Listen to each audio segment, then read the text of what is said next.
پرانی بات ہے، ایک دفعہ ہمارے استادوں نے ہمیں سنائی تھی، ضیاء الحق کے دور میں پاکستان میں اسمبلی میں ایک بہت بڑی بحث ہوئی جب حدود کا قانون نافذ ہونے لگا تو اب مرد کی دیت جو ہے وہ پوری ہے اور عورت کے قتل کی دیت جو ہے وہ آدھی ہے۔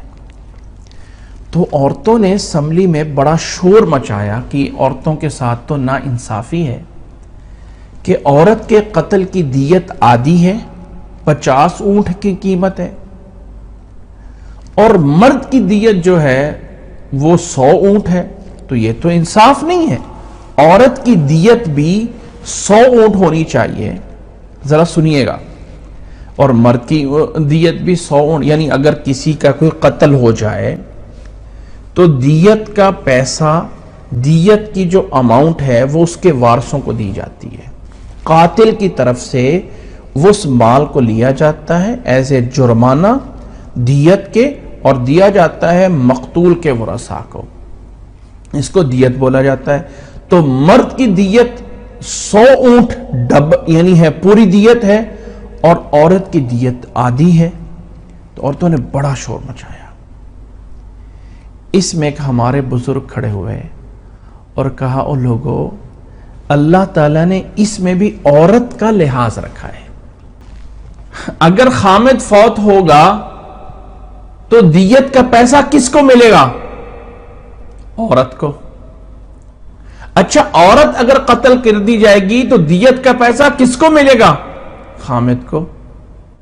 نوٹ کریں اس بات، ملنا تو پیچھے والے کو ہے نا۔ تو کہا اللہ تعالیٰ نے اس قانون میں بھی عورت کا لحاظ رکھا ہے، خامد قتل ہو گیا ہے، پیسہ عورت کو ملنا ہے، تو اللہ نے اس کو ڈبل رکھا ہے، 100 اونٹ کی قیمت دو۔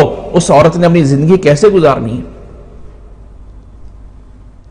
اور اگر عورت قتل ہوئی ہے تو پیسہ خامد کو ملنا ہے، کہا اس کی دیت آدھی دو، خامد خود بھی تو کماتا ہے نا۔ نوٹ کریں اس بات کو، فرمایا کہ اس قانون میں بھی اللہ نے عورت کا لحاظ رکھا ہے۔ آپ اس دوسری سائڈ سے دیکھیں، یہ نہ کہیں کہ عورت کی دیت آدھی ہے، مرد کی دیت پوری ہے، بلکہ اس سے دیکھیں کہ عورت کی دیت ملنی کس کو ہے اور مرد کی دیت ملنی کس کو ہے۔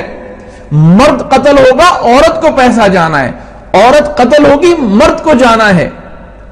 تو فرمایا اس میں بھی عورتوں کا لحاظ اسلام نے رکھا ہے۔ آپ ذرا سائیڈ بدل کے دوسری سائیڈ سے آئینے کو دیکھیں تو ہم لوگوں کے سمجھنے میں غلطی ہوتی ہے۔